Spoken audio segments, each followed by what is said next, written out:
Students, welcome again in this YouTube channel of the Kumar Satyavira College of Engineering and Management. I am Mohammad Arshad, starting a lecture. How can you determine the calorific value of a fuel by bomb calorimetric method? Now, let us start the lecture. How can you determine the calorific value using a bomb calorimetric method? जैसे कि पिछले lecture में मैंने आपसे bomb calorimetric method का basic principle और साथ में बॉम्ब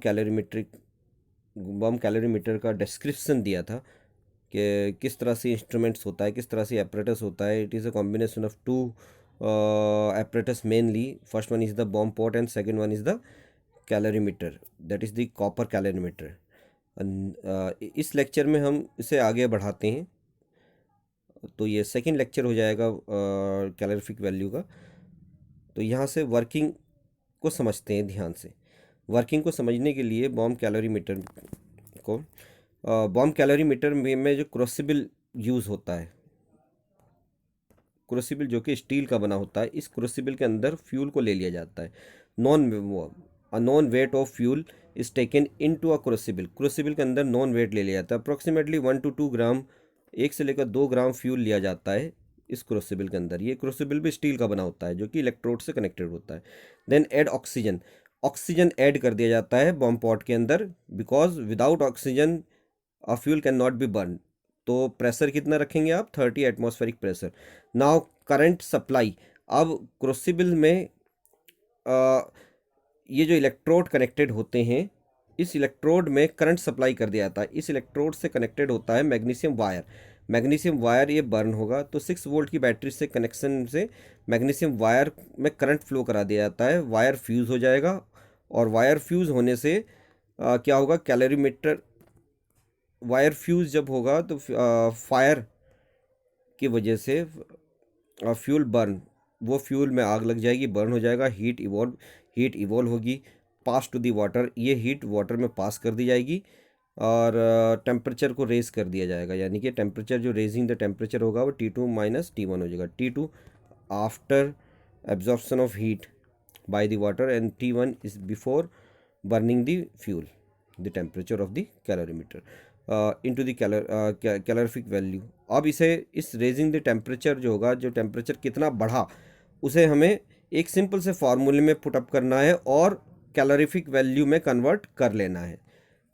बस यही इसका बेसिक प्रिंसिपल और वर्किंग भी यही है सेम. तो इसे हम समझने के लिए और अच्छी तरह समझने के लिए यहाँ से इस इंस्ट्रूमेंट्स को पर ध्यान देते हैं. देखिए, ये बॉम्ब पॉट है. बॉम्ब कैलोरीमेट्रिक मेथड में ये जो मिडिल में आपको दिखाई दे रहा है, ये बॉम्ब पॉट है. इस बॉम्ब पॉट में ये दोनों स्टील वायर है. इसमें एक क्रूसिबल कनेक्टेड है. इस क्रूसिबल के अंदर फ्यूल को रखा गया है. फ्यूल को रख दिया जाता है. इस क्रूसिबल में जो इलेक्ट्रोड है, जो स्टील के बने होते हैं, उसमें 6 वोल्ट की बैटरी कनेक्टेड है. देखिए, एक इलेक्ट्रोड ये है, एक इलेक्ट्रोड ये है. अब इसमें एक ऑक्सीजन वाल्व भी है जिससे ऑक्सीजन यहाँ पर फ्लो कर दी जाती है. यानी कि 30 एटमॉस्फेरिक प्रेशर पर ऑक्सीजन इसमें पहुँचा दी जाती है, जितनी ऑक्सीजन की रिक्वायरमेंट होती है इन एक्चुअल. अब इससे दोनों इलेक्ट्रोड से कनेक्टेड होते हैं मैग्नीशियम वायर. मैग्नीशियम वायर का काम क्या होता है? जैसे ही करंट यहाँ से सप्लाई करेंगे हम इन इलेक्ट्रोड में करंट को जैसे ही सप्लाई करेंगे, ऐसे ही ये मैग्नीशियम वायर क्या हो जाएगा? जलने लगेगा. ये मैग्नीशियम वायर के जलने से ही कॉटन थ्रेड इससे जुड़ा होता है, वो भी जल जाता है. और जैसे ही कॉटन थ्रेड या मैग्नीशियम वायर जलता है तो इसमें ये क्रूसिबल से कनेक्टेड होता है. क्रूसिबल में जो फ्यूल भरा हुआ है, वो फ्यूल भी फ़ौरन ही आग लग जाती है. यानी कि गेट्स फायर, उसमें आग लग जाती है, वो भी जलने लगता है. अब वो जब जलने लगेगा तो क्या होगा? हीट इवॉल्व होगी और हीट बाहर निकलना शुरू होगी. हीट बाहर जब निकलना शुरू होगी तो इसी हीट को हम कितनी ये हीट यहाँ से बाहर निकलना शुरू होगी और ये टेम्परेचर को बढ़ा देगी. वाटर के टेम्परेचर को बढ़ा देगी. और बढ़ा हुआ टेम्परेचर मान लीजिए T2 डिग्री सेंटीग्रेड है और पहले टेम्परेचर मान लीजिए T1 डिग्री सेंटीग्रेड था. तो इस फ्यूल ने कितने डिग्री सेंटीग्रेड टेम्परेचर को बढ़ाया, तो उसे कहते हैं रेजिंग टेम्परेचर. अगर हम इनका माइनस ले लें, T2 - T1 ले ले, तो ये टेम्परेचर कौन सा आएगा, वो टेम्परेचर आएगा वाटर का टेम्परेचर, जो कि फ्यूल की वजह से बढ़ गया। इसी टेम्परेचर को पर हमें टारगेट करना है, इसी टेम्परेचर को हमें हीट में कैलोरीफिक वैल्यू में कन्वर्ट कर लेना है। तो कैलकुलेशन कैसे करें इसकी, देखिए ध्यान से समझ लीजिए।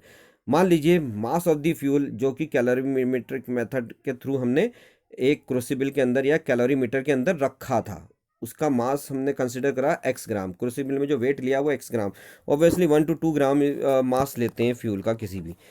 अब mass of the water in calorimeter, water का जो मास लिया हमने कैलोरीमीटर के अंदर जो वाटर भरा जाता है, ठीक है, वो वाटर क्या होता है, टेम्परेचर बढ़ जाता है उसका, तो उस वाटर का जो मास है वो W ग्राम है, कैपिटल W ग्राम है। Water equivalent of the calorimeter, ये इंपॉर्टेंट है, ये स्मॉल W ग्राम होगा। वाटर इक्विवेलेंट क्या होता है, वाटर इक्विवेलेंट से ये डिटरमाइन होता है, फिजिकल क्वांटिटी है किसी भी लिक्विड या किसी भी सॉल्वेंट की। इससे क्या पता चलता है वाटर इक्विवेलेंट की, कि किस एक्सटेंट में वो कोई वाटर को हीट अप होगा, हीट लेगा, या कोई कितनी एक्सटेंट में कूल होता है वाटर। तो ये लिया हमने स्मॉल W ग्राम। तो कैपिटल W तो हो गया, एक बार और ध्यान से समझ लीजिए, x is the mass of fuel taken in the calorimeter, capital W is the mass of the water taken in the calorimeter, and small w is the water equivalent of the calorimeter. Gross calorific value को हमने consider करा है GCV, GCV का मतलब gross calorific value, जो हमें determine करनी। Temperature raise कितना हुआ, रेज इन द टेम्परेचर यानी कि T2 माइनस T1, जो कि जबकि T1 जो है था इनिशियल टेम्परेचर ऑफ वाटर है, जब हमने फ्यूल को जलाया नहीं था, बर्न नहीं किया था। और T2 क्या है, ये टेम्परेचर वो है जो कि बाद में रेज हो गया, जब फ्यूल को जला दिया, जलाने के बाद में भाई वाटर गर्म होगा, वाटर हीटअप होगा, वाटर जब गर्म होगा तो उसका टेम्परेचर कुछ ना कुछ तो बढ़ेगा, तो वो T2 है। ध्यान रहे T2 will be greater than T1, T2 बड़ा होता है, T1 छोटा होगा। अब इन्हीं बेसिक इंफॉर्मेशन से जीसीवी का एक फॉर्मूला हम बनाकर तैयार करते हैं। तो ये बेसिक प्रिंसिपल क्या है, जितनी भी हीट बाहर निकली ड्यूरिंग द बर्निंग, जब टोटल बर्न हो जाएगा फ्यूल, फ्यूल पूरा जला दिया जाता है, तो जितनी भी हीट बाहर निकली यानी कि लिबरेट हुई, वो सब वाटर एब्जॉर्ब कर लेगा, यानी कि heat absorb by the water and calorimeter, ठीक है ना। अब हीट कितनी लिबरेट हुई, तो x ग्राम आपने फ्यूल लिया था, और टोटल हीट कितनी है उसकी जो बाहर निकली, वो है GCV, gross calorific value of a fuel. Heat absorb by the water क्या होगा, हीट एब्जॉर्ब कितना हुआ, तो जितना भी टेम्परेचर बढ़ा उसको हम मल्टीप्लाई कर देंगे टोटल वाटर के ग्राम से, यानी कि टोटल वाटर की क्वांटिटी से, और वाटर इक्विवेलेंट के प्लस से, यानी कि capital W plus small w into T2 minus T1। Let the GCV will be there, GCV को अगर हम कैलकुलेट करें तो x क्या आ जाएगा, डिवाइड में पहुंच जाएगा इसके, तो ये आ जाएगा क्या, GCV is equal to capital W plus small w into T2 minus T1 divide by x।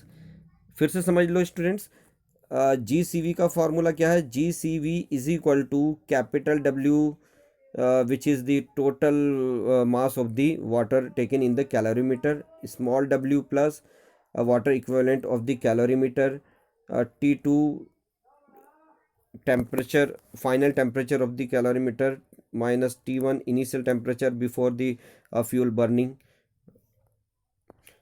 divide by x, x is the mass taken in the of the fuel in the calorimeter। तो ये formula बनकर तैयार हुआ जिसे हम कहेंगे GCV, यानी कि gross calorific value of a fuel. अब और आगे से कुछ करेक्शन टर्म लेते हैं। करेक्टेड फार्मूला क्या है, करेक्टेड फार्मूला क्या है, how can you correction, correction formula इसमें क्या है, देखिए करेक्शन कैसे आएगी, इस फार्मूले में करेक्शन क्यों आएगी और कैसे आएगी। इस फार्मूले को हम थोड़ा सा करेक्शन करते हैं। जब वाटर जब हीट अप होता है तो जितनी जल्दी ही वाटर हीट होगा उतना ही जल्दी वो ठंडा भी होता है, कूल भी हो जाता है। तो इसको ध्यान से समझना, जितनी जल्दी वाटर हीट होगा उतना ही जल्दी वो कूल होना शुरू हो जाएगा। ये वाटर की का अपने अपने वाटर की डिपेंडेंट होता है, जैसे कि वाटर में अगर इम्प्योरिटी होगी तो वो जल्दी हीट अप होगा और जल्दी ही कूल भी होगा, ठीक है ना, उसका बॉइलिंग पॉइंट क्या हो जाता है, डिक्रीज हो जाता है। इस तरह से तो वाटर को का हीट होना और उतना ही जल्दी कूल होना, उसे कहते हैं कूलिंग करेक्शन। जितना वो ठंडा हुआ वो भी तो उसका हीट का ही एक प्रोसेस था।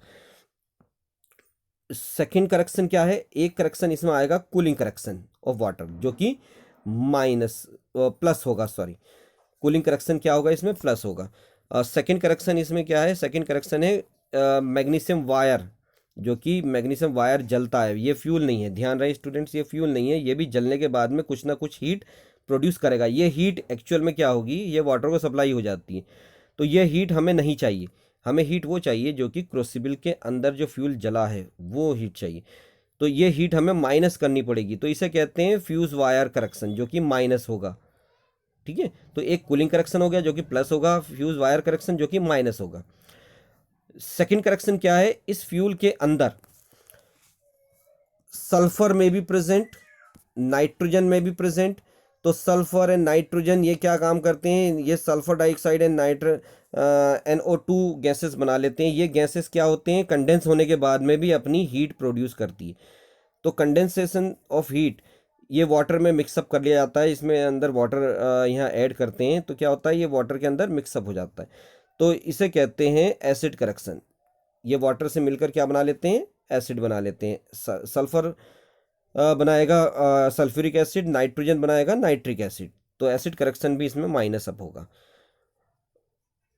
तो तीन करेक्शन यहाँ पर आपने अभी देखे, एक तो कूलिंग करेक्शन, एक फ्यूज वायर करेक्शन, एक एसिड करेक्शन। अब नेक्स्ट करेक्शन है कॉटन थ्रेड करेक्शन। ये जो कॉटन थ्रेड इसमें लगा हुआ होता है, कॉटन थ्रेड का काम क्या होता है, ये भी जलेगा, जलने के बाद में क्या होगा, ये भी हीट अप प्रोड्यूस करेगा, हीट प्रोड्यूस करेगा तो ये भी क्या होगा, हीट को बढ़ाएगा, जबकि ये फ्यूल नहीं था, फ्यूल तो हमने क्रूसिबल के अंदर ले रखा था, तो ये करेक्शन क्या होगा, इसमें से माइनस होगा, तो इसे इसे कहते हैं कॉटन थ्रेड करेक्शन, यानी कि कॉटन थ्रेड करेक्शन। तो इसमें तीन करेक्शन टर्म, इसमें दो, तीन तो माइनस होगी, एक प्लस होगी, तो इसमें जो ओवरऑल फार्मूला निकल कर आता है स्टूडेंट्स वो क्या है, तो ओवरऑल फार्मूला इसमें आपका जो करेक्टेड फार्मूला कहेंगे आप, जिसमें तीन करेक्शन टर्म इसमें इंक्लूड करते हैं हम, तो वो क्या क्या है, तो वो एक बार और ध्यान से समझ लीजिए। एक तो है कूलिंग करेक्शन, जिसे T.dt के नाम से जाना गया है। ठीक है, तो कूलिंग करेक्शन क्या है, कूलिंग करेक्शन है the time taken to cool the water in copper calorimeter from the maximum temperature to room temperature is recorded and aid to raise the temperature। तो time taken to cool the water, कितनी जल्दी water cool हुआ, ठंडा हुआ, वो time taken लिया जाता है कॉपर कैलोरीमीटर के थ्रू, तो उसे कहते हैं हम कूलिंग करेक्शन। सेकंड करेक्शन है cotton thread correction. Cotton thread correction क्या है, मैग्नीशियम वायर जो होगा वो बर्न होगा, जलेगा, कॉटन बर्न होगी, इसके साथ में लगी हुई होती है, एंड हीट इवॉल्व होती है which is not included in fuel heat, वो फ्यूल की हीट में कंसिडर नहीं की जाएगी, सो इट इज़ सब्ट्रैक्टेड, इसलिए इसको माइनस किया जाता है। फ्यूज वायर करेक्शन क्या है, फ्यूज वायर करेक्शन है फ्यूज वायर करेक्शन, जो कि मैग्नीशियम का वायर इससे कनेक्ट होता है, मैग्नीशियम वायर जलेगा, मैग्नीशियम वायर जलने से क्या होगा, हीट इवॉल्व होगी, ये हीट एक्चुअल में क्या होगी, ये हीट एक्चुअल में फ्यूल की नहीं है बल्कि किसकी है, मैग्नीशियम वायर की हीट है, तो ये भी क्या होगी, माइनस होगी, सब्ट्रैक्ट होगी। अब लास्ट में आता है एसिड करेक्शन। एसिड करेक्शन क्या है स्टूडेंट्स, तो एसिड करेक्शन वो है fuel containing sulphur and nitrogen, sulphur और नाइट्रोजन के फ्यूल के अंदर होता है, वो ऑक्सीडाइज हो जाते हैं, जब फ्यूल को जलता है, जब फ्यूल जलता है तो वो क्या होगा, इट विल ऑक्सीडाइज, और ऑक्सीडाइज होने के बाद में हाइड्रोजन से ये क्या होता है, रिएक्शन करने के बाद में सल्फ्यूरिक एसिड बना लेता है, और नाइट्रोजन जो होता है सल्फर सल्फ्यूरिक एसिड बना लेगा और हीट निकलेगी, और नाइट्रोजन जो होगा वो ऑक्सीडाइज होकर और हाइड्रोजन से रिएक्शन करने के बाद में नाइट्रिक एसिड बना लेता है और हीट इवॉल्व निकलेगी, यानी कि एक्सोथर्मिक रिएक्शन है। एक्चुअल में सल्फर और नाइट्रोजन भी क्या है, ये बर्निंग सब्सटेंस नहीं होते, तो ये हीट भी क्या होगी इसमें माइनस होगी इस फार्मूले से। तो टोटल फार्मूला जो लास्ट में निकल कर कैलोरीफिक वैल्यू का निकल कर आता है वो क्या है, जो कि करेक्टेड फार्मूला होगा, और जिसे आपको यूज़ करना है किसमें, न्यूमेरिकल में, तो वो ये फार्मूला बनकर तैयार हुआ जो कि आपको स्क्रीन पर दिखाई दे रहा है। देखिए, GCV is equal to capital W which is total weight और mass taken in the calorimeter, plus small w क्या है, स्मॉल w वाटर इक्विवेलेंट है, तो capital W plus small w into T2 final temperature of the calorimeter after burning fuel. T1 initial temperature of the water before the burning of fuel. TDT क्या है? TDT क्या है? ये cooling correction है, cooling correction of water. जितना water जल तेजी से गर्म होता है उतनी जल्दी ठंडा होता है, तो वो टेम्परेचर भी इसमें इंक्लूड करेंगे। माइनस, अब ये तो कूलिंग करेक्शन तो इसमें प्लस हुआ, और बाकी करेक्शन इसमें माइनस होंगे। कौन कौन से करेक्शन इसमें से माइनस होंगे? एक तो है एसिड करेक्शन, एक है फ्यूज वायर करेक्शन, एक है कॉटन थ्रेड करेक्शन, जो कि तीनों करेक्शन मैंने आपको बता दिए। और डिवाइड बाय एक्स, एक्स क्या है? Fuel taken in the calorimeter. तो यहाँ पर ये सारी टर्म्स आपको सिंप्लीफाई हो गई स्टूडेंट्स। इस फॉर्मूले को हम न्यूमेरिकल के पॉइंट व्यू से यूज़ करेंगे। अगर न्यूमेरिकल में कूलिंग करेक्शन नहीं दिया तो इसे ज़ीरो रख देंगे, अगर न्यूमेरिकल में एसिड करेक्शन नहीं दिया तो उसे ज़ीरो रख देंगे। जो वैल्यूज़ दे रखी वो रखेंगे, जो वैल्यूज़ नहीं दे रखी उसे नेगलेक्ट कर देंगे। तो इस तरह से इस फॉर्मूले का यूज़ करना है और न्यूमेरिकल आपको सॉल्व करने हैं। तो यहाँ पर ये प्रोसेस जो कि calorific value of a fuel can be determined by the bomb calorimeter, and how can you use the formula to calculate the GCV, gross calorific value of a fuel, is completed. Thank you all.